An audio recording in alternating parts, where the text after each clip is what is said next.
श्यामा एक छोटे से गांव धनपुर में अपने पति हरिराम और बेटे गुड्डू के साथ रहती थी। हरिराम एक मेहनती किसान था जो ईमानदारी से खेतों में काम करके अपना गुजारा करता था। श्यामा दिन भर सोचती रहती थी।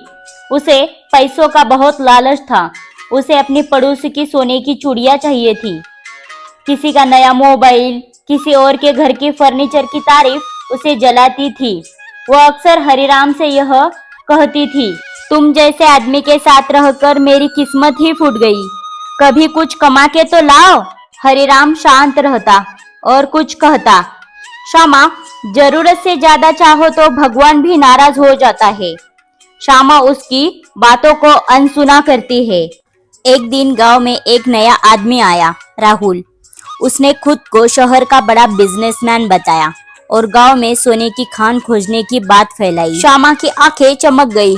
राहुल ने गांव वालों को कहा, अगर आप मुझे 50-50 हजार रुपए देंगे तो मैं आपको खनिज पट्टे में साझेदार बना दूंगा, मुनाफा करोड़ों में होगा।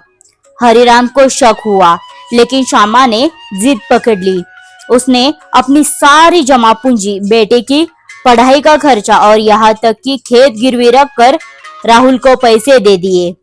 हरिराम बहुत दुखी हो गया, लेकिन श्यामा ने उसे चुप करा दिया। राहुल अचानक गांव से गायब हो गया। श्यामा के सारे सपने चकनाचूर हो गए। खेत भी चला गया, घर गिरवी पड़ गया, बेटे की पढ़ाई रुक गई।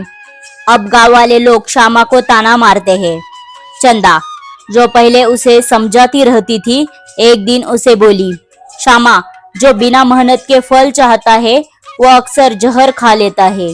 श्यामा अब टूट चुकी थी। उसने गांव की पंचायत में सबके सामने आकर अपनी गलती मानी।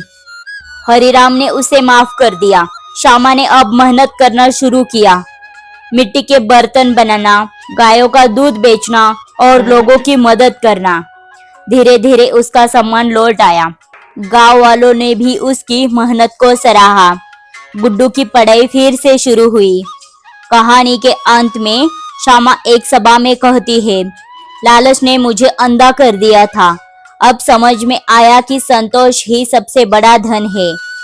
इस कहानी से हमें यह सीख मिलती है कि लालच इंसान को अंधा बना देता है, मेहनत और ईमानदारी ही सच्चा सुख देती है। दोस्तों, अगर आपको हमारी कहानी पसंद आई हो तो हमारे चैनल को मोटिवेट करने के लिए एक सब्सक्राइब और एक लाइक जरूर करें।